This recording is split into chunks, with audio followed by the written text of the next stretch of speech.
안녕하세요 여러분, 성공합시다. 여러분 말씀 너무 재밌으시죠? 댓글 들어보니까 여러분 너무 말씀 즐거워하시고 행복해하시고 기다리시고 그러셔가지고 제가 너무 행복해요. 저도 진짜 재밌거든요. 근데 그 즐거움이 여러분들한테 전염된 것 같더라고요. 그래서 여러분들의 그 즐거움이 또 저한테 전염되고 너무 행복한 인생인 것 같습니다. 여러분들 느끼셨겠지만 제가 좀 목표가 설정이 되면 막 달리는 그런 성향의 사람이에요. 그러니까 몸을 조금 안 돌보는 그런 단점이 있죠. 근데 저도 이제 나이가 드니까 예전 같지 않고요. 또 건강을 좀 돌보라는 사인을 계속 주시더라고요. 사실 제가 일을 하고 사역도 하고 또 살림도 하니까 뭐 스케줄이 안 빡빡할 수가 없어요. 하나를 포기하지 않는 이상 조금씩 줄여야 하는데, 그래서 주위에서 건의해 주시기를 이 말씀 올리는 거 한 일주일에 한 번만 하면 어떠냐 이러시더라고요. 여러분 괜찮으신가요?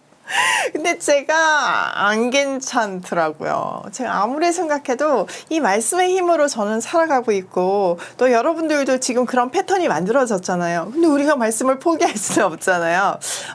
조금 고려를 한다면 좀 길이를 좀 줄이면서 가면 좋을 거는 같아요. 사실 제가 설명 아주 대충 하면 뭐 빨리빨리 진도를 뺄 수 있죠. 근데 제가 성경을 읽으면서 참 어려웠던 거가 너무 궁금한데 설명이 없으니까, 그래서 사실 제가 이 성경 공부를 시작했는데 저도 그냥 슬슬슬 넘어가면 그 의미가 별로 없을 것 같더라고요. 그래서 이 정도 설명은 좋은 것 같은데 여러분들은 어떠세요? 댓글로 남겨주시고요. 그러면 이 정도 설명을 유지하면서 길이를 줄이려면 좀 짧게 가야 돼요. 그러면 이제 성경 한 권을 떼는데 좀 시간이 오래 걸리죠. 그래도 그 방법이 베스트가 아닌가 이런 생각을 해요. 여러분들 의견들 댓글로 주시면 제가 많이 도움이 될 것 같습니다. 이게 저 혼자 하는 게 아니라 여러분들하고 같이 만들어가는 성경 공부잖아요. 그래서 여러분들의 의견이 저한테 너무나 중요해요. 제가 이 아침밤 말씀의 힘으로 살아가는데 나 편하자고 여러분의 밥줄을 끊을 수가 없는 거예요. 그래서 일을 조금 줄여보려고 하고 있어요. 여러분들도 기도해 주세요. 자, 오늘 본문은요, 저의 이런 고민과 같이 우선순위예요. 뭐 저는 우선순위는 확실하지만 어쨌든 그 양을 조절을 해야 되는 거잖아요. 그것만 해도 반을 일단 해결을 한 거예요. 우선순위부터 정하려면 얼마나 이게 복잡하겠어요. 자, 그 내용 한번 천천히 들어가서 볼까요? 자, 17절. 예수께서 길에 나가실새 한 사람이 달려와서 꿇어 앉아 묻자오니 선한 선생님이여 내가 무엇을 하여야 영생을 얻으리까, 이렇게 얘기했어요. 자, 마가는 이 사람을 뒤에 보면 부자라고 얘기를 하고 있고요. 마태는 이 사람은 청년이라고 얘기를 하고 있어요. 또 누가복음에도 이 내용이 나오는데 누가는 갈리라고 소개를 하고 있어요. 그러니까 다 종합을 해보면 이 사람은 젊은데 부자에다가 출세까지 한 진짜 엄친한 거죠. 완전 얼짱인 거죠. 근데 이 사람이 지금 예수님 앞에 나와서 태도를 보면요, 꿇어 앉아서 묻잖아요. 그러니까 겸손까지 한 거예요. 세상적으로 다 갖췄는데 또 영생을 사모하는 마음이 있는 거죠. 그러니까 신앙생활도 잘해보려고 노력하고 있는 거예요. 진짜 대박 청년이죠. 근데 그의 호칭을 보면요, 예수님을 선한 선생님이라고 불렀잖아요. 그러니까 그는 아직 이 예수님께서 메시아라는 사실을 깨닫지는 못하는 단계고, 뭔가 되게 특별한 극존칭으로 이렇게 부르고 있는 거죠. 또 이 청년의 질문 중에서 중요한 포인트 하나가요, 무엇을 하여야에 잘 나타나요. 그러니까 영생을 얻으려면 자기가 뭔가를 해야 한다는 유대 사상에 완전 젖어 있는 상태인 거죠. 유대인들은요, 율법을 지킴으로 영생을 얻는다고 생각을 했어요. 그래서 뭐 세치까지 정해가지고 막 영생을 얻으려고 율법을 지키는데 목숨을 걸었잖아요. 자, 예수님의 대답 한번 볼게요. 예수께서 이르시되 내가 어찌하여 나를 선하다 일컫느냐, 하나님 한 분 외에는 선한 이가 없느니라. 자, 예수님은요, 어찌 선하다고 하냐고 이렇게 포인트를 잡으세요. 그리고 하나님 한 분만이 선하다고 말씀하세요. 그거는요, 그 청년이 얘기하는 선함의 기준과 하나님이 생각하시는 선함을 비교해서 설명하심으로 선함의 의미를 가르쳐 주시는 거예요. 유대의 전형적인 율법에 근거한 공로주의에 기초한 전제를 깨뜨리시는 거죠. 자, 19절. 내가 계명을 안 하니 살인하지 말라, 간음하지 말라, 도둑질하지 말라, 거짓 증언하지 말라, 속여 빼앗지 말라, 내 부모를 공경하라 하였노니라. 자, 예수님께서 10계명 중에서 5계명에서 10계명을 말씀하세요. 자, 10계명은 두 파트로 되어 있죠. 1에서 4는 신인관계, 하나님 사랑을 얘기하고요. 5에서 10은 인인관계, 이웃사랑을 얘기하고 있어요. 근데 그 뒷파트를 얘기하신 거죠. 자, 20절. 그가 여짜오되 선생님이여 이것은 내가 어려서부터 다 지켰나이다. 자, 이 청년은 굉장히 거룩을 사모했던 청년이잖아요. 그러니까 이런 거는 이미 다 지키고 있어요. 이렇게 얘기한 거죠. 자, 21절. 예수께서 그를 보시고 사랑하사 이르시되 내게 아직도 한 가지 부족한 것이 있으니 가서 내게 있는 것을 다 팔아 가난한 자들에게 주라. 그리하면 하늘에서 보화가 내게 있으리라. 그리고 와서 나를 따르라 하시니. 예수님께서요, 그를 눈여겨보시고 사랑스럽게 느끼세요. 부족하지만 사모하는 모습이 너무 귀여운 건 거죠. 근데 자기가 얼마나 부족한지를 모르는 그 모습도 너무 사랑스러운 거죠. 사실 율법이라는 거는요, 사람이 지킬 수 없음을 깨닫게 하는 초등교사의 역할을 해요. 율법을 아무리 지키려고 해도 못 지키잖아요. 말씀대로 완벽하게 하려고 해도 우린 못하잖아요. 절대로 안 되는 우리의 모습을 보면서 우리는 정말 소망 없는 죄인이구나. 하나님만이 유일한 소망이구나. 이렇게 하나님을 온전히 붙들고 하나님께 눈을 돌리게 하는 역할을 하는 거예요. 근데 이 청년은 너무나 천진난만하게 저 다 지키고 있어요 막 이렇게 얘기하니까 예수님은 너무 사랑스러운 거예요. 제가 문득 어떤 한 장면이 떠올랐는데요. 우리 아이들이 굉장히 어렸을 때 우리 막내가 3살 뭐 둘째가 6살 이때였어요. 큰아이는 이제 학교를 갔었고 낮에 애들이랑 있는데 저희 집이 식구가 많으니까 빨래가 맨날 산이에요. 제가 빨래산이라고 부르는데 개야 되는데 순간 너무 피곤한 거예요. 그래서 잠깐 잠이 들었어요. 근데 우리 그 꼬맹이 둘이가 엄마가 너무 피곤해하는 걸 보니까 뭔가 도와주고 싶은 거죠. 그 빨래를 지네들끼리 갠 거예요. 그래서 그거를 다 옷장에다가 넣어놓은 건 거예요. 그래서 내가 딱 일어났더니 이 아이들이 막 이 자기들 칭찬 받을 짓 했잖아요. 신나가지고 엄마 우리가 빨래 다 개서 옷장에 넣어놨어요 이러는 거예요. 그래서 막 나를 끌고 자기네 옷장을 쫙 열어주는데요. 완전히 쑤셔박아 놓은 건 거예요. 이건 정리가 아니라 그냥 쑤셔박아 놨는데 걔네 입장에서는 이건 자기네들이 개서 다 정리를 해놓은 건 거죠. 애들이 그러면서 엄마 우리 너무 잘했지 이러는데 너무 사랑스럽더라고요. 그게 못하고 잘하고 이 문제가 아니라 그 행위 자체가 정말 하나님을 사랑하는 마음, 엄마를 사랑하는 마음에서 온 거잖아요. 이것도 마찬가지인 거예요. 이 청년이 제대로 못하고 있지만 그 중앙에는 하나님을 사랑하는 마음이 있으니까 예수님은 너무 사랑스럽게 느껴진 거죠. 예수님은요, 그 청년의 마음을 완전히 꿰뚫어 보시는 분이잖아요. 전지전능하시니까요. 그래서 그 청년에게 가진 것을 다 팔아서 가난한 사람들한테 나눠주면 하늘의 보화를 차지하게 될 것이라고 얘기해요. 정확하게 청년의 전곡을 찌르신 거죠. 그런데 어쩐데요? 이 청년 완전 부자였던 거죠. 다 내놓으려니까 그건 좀 어려운 거죠. 자, 22절. 그 사람은 재물이 많은 고로 이 말씀으로 인하여 슬픈 기색을 띠고 근심하며 가니라. 청년이 결국은 너무 근심하면서 떠나요. 도저히 재물과 예수님을 바꿀 수는 없었거든요. 그러니까 우선순위를 바꿀 수는 없었던 거죠. 자기도 인정하지 않았지만 아직 삶의 우선순위가 재물에 있었다는 것을 드러내신 거예요. 자, 23절. 예수께서 둘러보시고 제자들에게 이르시되 재물이 있는 자는 하나님의 나라에 들어가기가 심히 어렵도다 하시니 제자들이 그 말씀에 놀라는지라. 예수께서 다시 대답하여 이르시되 얘들아 하나님의 나라에 들어가기가 얼마나 어려운지 낙타가 바늘기로 나가는 것이 부자가 하나님의 나라에 들어가는 것보다 쉬우니라 하시니. 예수님은요, 부자가 하나님 나라에 들어가는 것이 너무나 어렵다고 이 사건을 토대로 교훈을 주세요. 그 예로 낙타가 바늘길을 통과하는 것보다 부자가 하나님 나라에 가는 게 더 어렵다는 거죠. 자, 이 얘기는 뭐 두 가지 의미로 해석할 수 있는데요. 첫 번째는 팔레스타인 지역에서 그 당시에 낙타가 제일 큰 동물이라고 여겨졌어요. 그리고 바늘길은 제일 작은 구멍이라고 여겼거든요. 그러니까 제일 큰 것이 제일 작은 것에 통과한다는 거는 있을 수가 없다는 거죠. 그러니까 이 불가능한 사실을 묘사하신 거예요.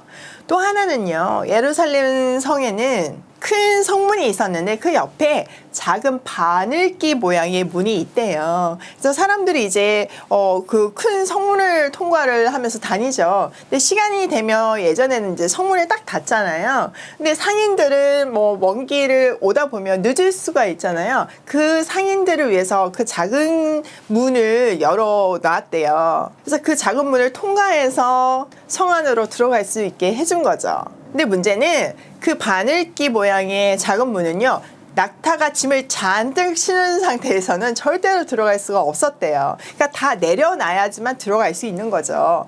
그 모습을 비유해서 말씀하시는 거예요. 그러니까 세상의 모든 것을 내려놓기 전에는 하나님 나라에 들어가기 어렵다는 얘기죠. 삶의 우선순위가 하나님부터 되어야 된다는 것을 강조하고 있는 거예요. 자, 여기에 제자들의 반응 한번 볼게요. 26절, 제자들이 매우 놀라 서로 말하되 그런즉 누가 구원을 얻을 수 있는가 하니 예수께서 그들을 보시며 이르시되 사람으로는 할 수 없으되 하나님으로는 그렇지 아니하니 하나님으로서는 다 하실 수 있느니라. 네, 제자들은요, 막 너무너무 놀라는 거예요. 점점 얘기를 하면 할수록, 설명을 해주실수록 점점 놀라는 거죠.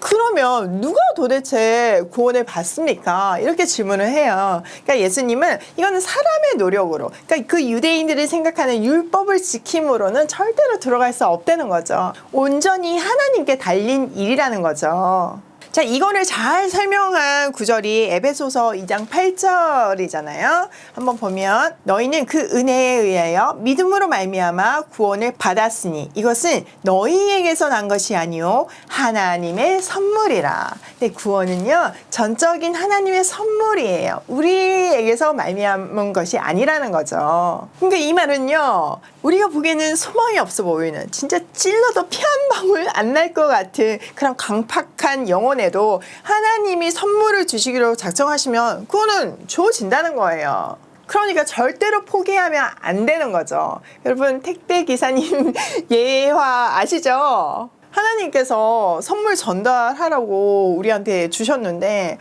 이거 보니까 내가 너무 좋아서 또 갈리니까 귀찮아가지고 그걸 내가 다 까서 먹으면 안 되는 거잖아요. 말이 안 되는 거죠. 그러니까 여러분 혼자 다 은혜 드시고 전달 안 하면 안 돼요. 자, 28절 한번 볼게요. 베드로가 여짜와 이르되 보소서 우리가 모든 것을 버리고 주를 따랐나이다. 예수께서 이르시되 내가 진실로 너희에게 이르노니 나와 복음을 위하여 집이나 형제나 자매나 어머니나 아버지나 자식이나 전부를 버린 자는 현세에 있어 집과 형제와 자매와 어머니와 자식과 전토를 100배나 받되 박해를 겸하여 받고 내세의 영생을 받지 못할 자가 없느니라. 그러나 먼저 된 자로서 나중되고 나중된 자로서 먼저 될 자가 많으니라. 자, 예수님의 설명에 제자들은 점점점 모르겠는 거죠. 그러니까 베드로가 우리는 어떻게 되는 거지? 너무 궁금한 거예요. 그러면서 예수님한테 선생님이 아시다시피 우리는 진짜 모든 것을 다 버리고 따라왔어요. 그럼 우리는 어떻게 되는 거예요? 이렇게 얘기해요. 예수님은요, 주를 위해서 또 복음을 위해서 모든 것을 버린 사람은 이 세상에서 박해는 받겠지만 현세에서도 복을 100배나 받을 것이라고 얘기하세요. 내세에서 영원한 생명을 얻는 것은 말할 것도 없고요. 그러나 지금의 상태가 하나님 나라에서의 상태와 동일하지는 않을 것이라고 말씀하세요. 첫째가 꼴찌되고 꼴찌가 첫째가 될 경우가 많을 것이라고 말씀하세요.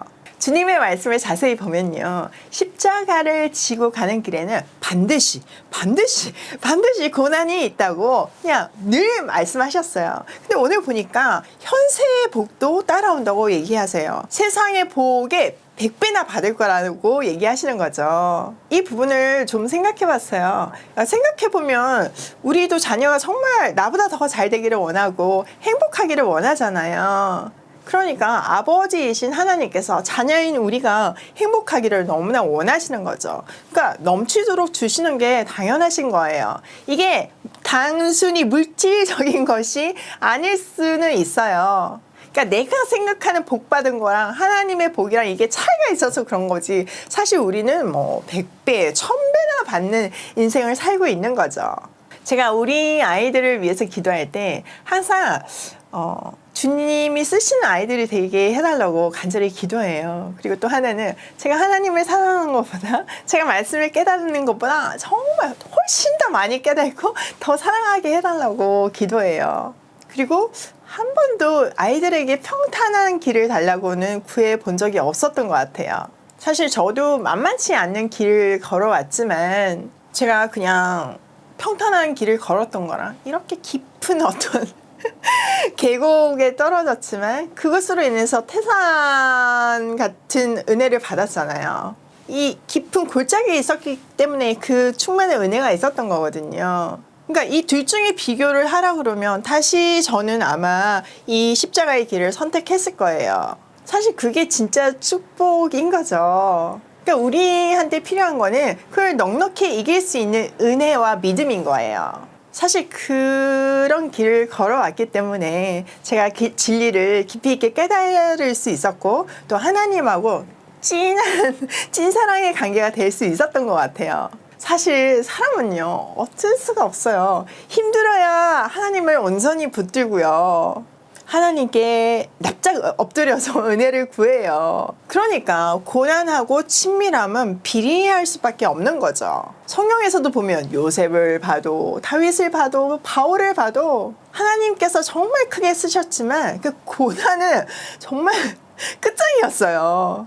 사람들은 그 고난을 안 받고 이 쓰신 것만 얻기를 원하잖아요. 근데 이게 같이 간다는 거죠. 여러분, 건물을 지을 때 보면요, 높이 지으려면 그만큼 깊이 있게 파야 해요. 마찬가지예요. 제가 우연히 이제 제가 자녀에 대한 기도를 굉장히 신앙 좋으신 분하고 나눴더니 그분이 저를 굉장히 잘 아시거든요. 근데 저한테 보통은 그래도 자녀들에게 평탄한 길을 구한다고 이렇게 얘기를 하시는데 늘 아는 얘기고 뭐 상식적으로 아는 얘기죠. 근데 뭔가 되게 마음을 치더라고요. 그래서 마음에 좀 남아 있었어요, 그 말이. 근데 오늘 본문을 묵상하면서 큰 깨달음이 왔어요. 사실 하나님의 계획은 우리 세 아이에게 각각 다를 거예요. 그 계획이 어떠하실지라도 제게는 큰 기쁨이라는 사실이 와닿더라고요. 예전에는 주님께서 우리 아이들을 빡세게 사용해 주셔가지고 거기서 깊은 은혜를 누렸으면 좋겠다는 생각을 했는데, 사실 부모 입장에서 저도 사람이잖아요. 자녀가 그런 길을 가는 거를 보는 게 쉽지는 않잖아요. 마음은 아프지만 그게 진짜 기쁨인 줄을 아니까 응원해주고 용기를 붙들어주고 또 축복해줄 수 있는 거잖아요. 근데 한 번도 생각해보지 않았는데요, 자녀가 평탄한 길을 가는 것도 그것 또한 제게 큰 기쁨이 될 수 있겠다는 생각을 처음으로 하게 됐어요. 자녀가 행복하게 사는 것도 제게 얼마나 큰 기쁨이겠어요. 그래서 그 모든 것을 하나님께 올려드릴 수 있게 됐어요. 하나님의 계획대로 우리의 모든 인생이 성취되기를 소원해요. 분명한 것은요, 삶의 우선순위가 명확하면요, 행복한 인생을 살 수 있다는 거예요. 바른 방향과 목적을 분명히 알고 사는 인생은요, 축복 그 자체예요.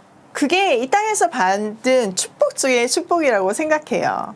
요즘 저는 굉장히 많은 선택의 기로에 서 있어요. 늘 뭐 인생이라는 게 선택의 기로에 서 있죠. 그래서 저는 이제 회사도 이사를 해야 되고 또 거기에 따라서 집 문제도 있어가지고 방향을 설정을 하고 있어요. 그런데 가야 할 길이 분명하니까요. 선택이 굉장히 심플해지더라고요. 그리고 또 한 가지는 진짜 건강 이제 생각하면서 스케줄도 조정하고 영과 육의 밸런스를 맞추면서 하나님 보시기에 좋은 일상을 살아가고 싶어요. 여러분들도 저랑 영과 육의 음식을 건강하게 먹고 또 건강하게 운동하고, 또 영적으로 운동한다는 거는 말씀을 적용하는 게 운동이죠. 또 우리는 육체적으로 운동도 필요하잖아요. 또 건강하게 다이어트 하면서 충만하게 누렸으면 좋겠어요. 자, 여기서 다이어트는 살을 뺀다는 개념이 아니라 식이요법을 얘기하는 거죠. 우리가 건강하게 살려면 정말 건강한 식이요법을 해야 되는 거거든요. 말씀도 그렇고 진짜 먹는 음식도 그렇고요. 진짜 밸런스를 맞추면서 살고 싶어요. 오늘도 분명한 우선순위에 따라 하나님 보시기에 좋은 하루로 고고싱 해요.